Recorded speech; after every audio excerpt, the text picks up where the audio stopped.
चित्राली साहब हौसला करें, सबके आपके लिए। जी दुरानी साहब तशरीफ रखें। जी पटेल साहब जी। बहुत शुक्रिया सर।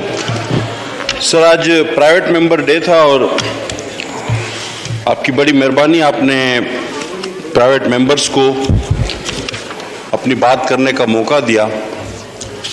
इसी दौरान आपने और हम सब ने देखा और आपकी इजाज़त से एक वजीर साहब खड़े होते हैं और प्राइवेट मेंबर डे के बिजनेस के बिल्कुल बरअक्स साथ चला वो एक तकरीर फरमा देते हैं जिसका लबोलुबाब ये होता है कि कॉन्फ्लिक्ट ऑफ इंटरेस्ट वो ख़त्म होना चाहिए। और यकीनन हम इस बात को सपोर्ट करते हैं कि कॉन्फ्लिक्ट ऑफ इंटरेस्ट को बिल्कुल ख़त्म होना चाहिए। और जैसा कि मेरी कुलीग शाजिया मरी साहबा ने कहा कि कॉन्फ्लिक्ट ऑफ इंटरेस्ट को मिनिस्ट्री लेवल से ख़त्म होना चाहिए। अगर conflict of interest ministry level से ख़त्म होता तो रज़ाक दाऊद साहब कभी भी आपके मुशीर नहीं होते, क्योंकि वो खुद भी वही बिजनेस से ताल्लुक़ रखते हैं। और ऐसी लातादाद मिसालें हैं कि आपके मुशीर बनते ही किसी को मरी के होटल का ठेका मिल जाता है। इसको कहते हैं कॉन्फ्लिक्ट इंटरेस्ट। लेकिन उसका कोई अच्छा जवाब नहीं आया। फिर एक मेरे कुलीग ने ये कैदियों के बारे में बताया कि जी इतने कैदी यहाँ हैं, इतने कैदी यहाँ हैं। मैं जनाब आला आपको एक रिक्वेस्ट करूँगा, आप अपना असेंबली का रिकॉर्ड चेक करें। पता नहीं 2 साल तक कम से कम मुझे याद है, मैंने उससे पहले एक सवाल किया है, पता नहीं कितने इजलास पहले, कि पाकिस्तान में कुल कितने कैदी हैं जिनको अभी तक सज़ा नहीं हुई और वो वैसी जेल में हैं। उसका जवाब मुझे तो नहीं दिया, लेकिन आप लिस्ट लेकर आ गए 2 सूबों की और उसके बाद घुमा फिरा कर कहा कि जी जो लोग रेपज़दा हैं, जिन पे केसेस हैं, तो उनको कमेटियों का हिस्सा नहीं होना चाहिए। अब सर असल बात की तरफ आते हैं। देखिए नैबज़दा इस वक्त कौन कौन है? इल्जामात सब पे हैं, लेकिन केसेस किस पे बने? सिर्फ अपोजिशन पे।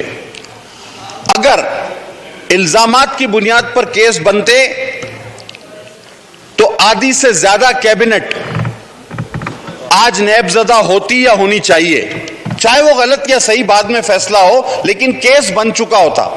खटक साहब पे मलम जब्बा का केस बन चुका होता, बीआरटी का बन चुका होता, कैनी साहब पे दवाओं का बन चुका होता, गुलाम सरवर साहब पे एविएशन का बन चुका होता।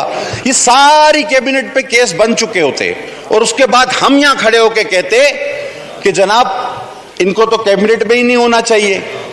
लेकिन क्योंकि केस सिर्फ अपोजिशन पे बनते हैं और आप कहते हैं कि जी इन लोगों को यहां नहीं बैठना चाहिए। अच्छा, अब ये पार्लियामेंट अपनी ही बेतौकीरी करने जा रही है। मैं जरा मेरी बात सुन लें सर गौर से। मसला ये है सर कि आप किसी फौजी का ट्रायल नहीं कर सकते क्योंकि उनका अपना सिस्टम है, वो खुद उसका ट्रायल करते हैं।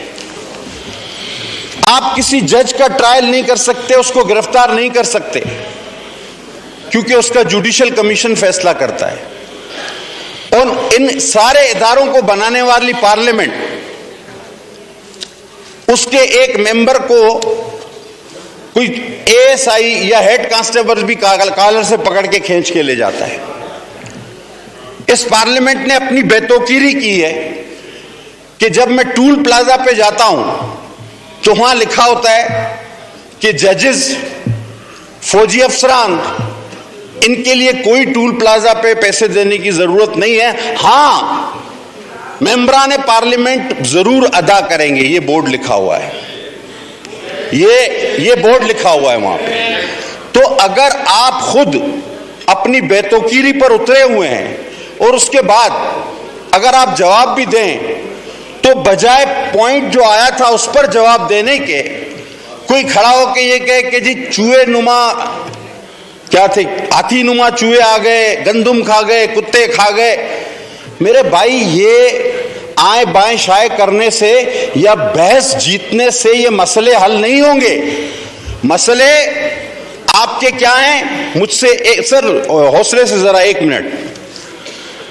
आप वहां पहुंच चुके हैं जहां गरीब के पेट में रोटी नहीं, किसान के पास यूरिया नहीं, स्टेट बैंक तक आपने बेच दिया है, पाकिस्तान दिवालिया हो चुका है, कर्जों में 70 साल का तारीखी इजाफा आपने कर दिया है, महंगाई 500 गुना बढ़ गई है, दवाओं की कीमतें 500 गुना बढ़ गई हैं, अशिया खुदनोश की कीमतें 500 गुना बढ़ गई हैं। और ये जिस केस की बात करते हैं वो सिंध गवर्नमेंट ने खुद रिपोर्ट किया। आप मुझे बताएं सर, सारा ऐवान मुझे बताएं, लिवर ट्रांसप्लांट पाकिस्तान में कहां पर मुफ्त पे होता है? कहां होता है? 5000 से ज्यादा एक महीने में दिल के मुफ्त ऑपरेशन किसी एक अस्पताल में होते हैं, तो कहां होते हैं? NICDV कराची। और NICDV की 11 ब्रांचेस सारा पाकिस्तान। थैंक यू सर, अभी 1 मिनट का जी, 1 मिनट जी Qadir Patel sir, wind up please. Sir अभी तो हम बड़े मौजूद अंदाज। सर अब KPK के लोग, पंजाब के लोग हमारे भाई, KPK के हमारे भाई, बलूचिस्तान के हमारे भाई, साइबर नेफ्ट की सहूलत हो तो वो भी कराची सिंध, लिवर ट्रांसप्लांट हो तो वो भी गंबट सिंध। और सर ये कुत्ते काटने का जो एक वावेला है ना, पूरे पंजाब में हर जिले में कुत्ते काटने की रिपोर्ट हो रही है। अभी इस्लामाबाद में भी एक बच्चे को कुत्ते ने लहूलुहान कर दिया। वफाक दवाएं देता है बरामद करके सूबों को। हमारे पास रिकॉर्ड है कि सिंध ने 3 बार पैसे जमा कराए कि हमें ये दिए जाएं मंगवाकर, लेकिन वफाक ने नहीं दिए। अब हम खुद बना रहे हैं। और आपको पता होगा कि हम सकरंड में अब सांप के काटने की जो वैक्सीन है वो खुद तैयार कर रहे हैं। ये एशिया में सिर्फ, पूरी दुनिया में सिर्फ 6 ममालिक करते हैं, वो भी सिंध करेगा। और इंशाल्लाह आपको जितना चाहिए होगा उतना हम फराहम कर देंगे। तो आपके सर आखिरी एक लाइन, तो आपके मसले जो हैं वो ये नहीं कि आप मोबाइल से जीते हमसे, वो आप जीत भी नहीं सकते। क्यों कि हम हैं एक मट्टी से चले हुए लोग। हम ट्रेन के मुसाफिर नहीं है, कभी इस स्टेशन पे कभी उस स्टेशन पे, कभी यहाँ का हम सियासी मुसाफिर नहीं, सियासी कारकुन हैं। Thank you. और जी पटेल साहब, थैंक यू। जी पटेल सर, आखिरी लाइन सुन ले सर। अब गुर्बत इतनी बढ़ गई है कि आपने एक हेल्थ कार्ड का जिक्र सुना होगा, जिसका रोजाना इतना ज्यादा चर्चा किया जाता है। वो मैं आज पढ़ रहा था कि उसमें लिखा है कि किसी की टांग टूट गई, हाथ टूट गया, जख्मी हो गया खेलने में, उसका इलाज नहीं होगा। वबा आ गई, कोरोना आ गया, वबाई इमराज, उसका इलाज नहीं होगा। किसी ज़हनी मरीज का इलाज नहीं होगा, दांत का इलाज नहीं होगा, तो बाकी तो पैनाडोल तो खुद से भी कोई खरीद लेगा यार। और रह गई बात सर, रह गई बात कि 70,000 रुपए का जो ऑपरेशन है वो इस हेल्थ कार्ड पर प्राइवेट हॉस्पिटल 70 लाख का कर रहे हैं। ये प्राइवेट हॉस्पिटल्स को मुनाफा देने का एक कार्ड है health card. Thank you, thank you. जी पटेल साहब, आपको काफी टाइम सर एक से चले सर, मैं इस बात पे खत्म करता हूं बात को कि सर मैं इस बात पे खत्म करता हूं कि सर इमरान खान साहब रात को बेस बदल कर पाकिस्तान की गलियों में घूमते हैं और देखते हैं कि कोई पाकिस्तानी कहीं खाना खाकर तो नहीं सोया है। उम्मीद पूरे सब भूखे सोए, ये तसल्ली। थैंक यू जी। आइटम नंबर 75 जी, मिसेस